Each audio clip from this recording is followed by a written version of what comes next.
Hello everyone, कैसे हैं आप सभी। तो आइए देखते हैं एक्सरसाइज 7.2 क्वेश्चन नंबर 8।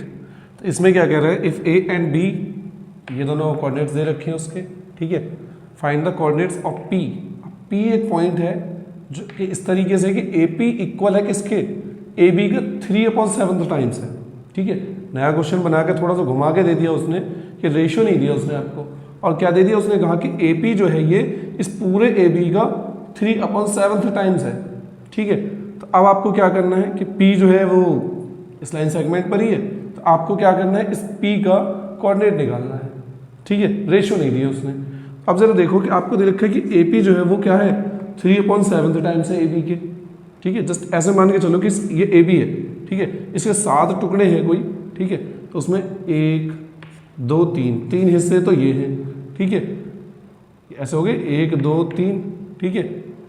4 5 6 7, 1 2 3 4 5 6 7, यहीं पे ही आपका ए बी मान लो, ठीक है। ये 7 टुकड़े हो गए पूरे, ठीक है। अब ए बी में देखो कितने पार्ट आ रहे हैं, 1 2 3 हिस्से आ रहे हैं।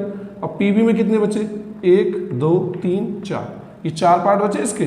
तो हम ये नहीं कह सकते कि पी बी जो है वो क्या है, इस ए बी का 4/7 टाइम्स है, ठीक है। और भी कई तरीके इसको फाइंड आउट करने के, आप इसको ए बी को नीचे ला सकते हो, ठीक है। ए बी को 3/7 हो गया, तो आप जो है कहना है उसमें से क्या कर सकते हो, 1 माइनस कर सकते हो रेसिप्रोकल करके, तो भी आपके पास रेशियो बन जाएगा AP/PB, ठीक है। हमने थोड़ा सिंपल तरीके से कर दिया इसको ताकि आपके समझ में आ जाए। AP का फिर क्या कर दिया हमने, PB से डिवाइड कर दिया कि 3/7 AB है, ये 4/7 AB है। तो जब डिवाइड करेंगे तो 7 से 7 कट हो जाएगा, AB से AB कट जाएगा, तो बचेगा क्या 3/4, यानी कि वही देखो यही 3 रेशियो आ रहे हैं, 1 2 3। AP कितना 3 हिस्सा है, ठीक है।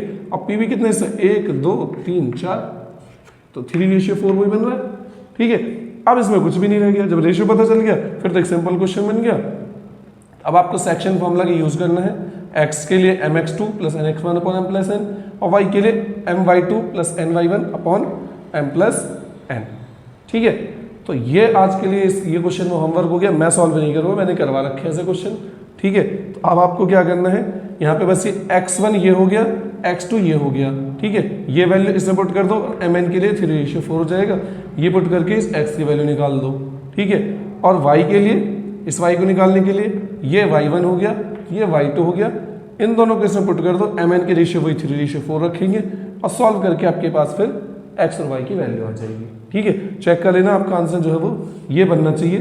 p के कोऑर्डिनेट आएंगे, x की वैल्यू -2/7 आएगी और y की वैल्यू -20/7 आएगी। जस्ट आपको पुट करने के लिए होमवर्क दे दिया, ठीक है। कमेंट करके बताना कि आपका आंसर सही आया या नहीं आया, ठीक है।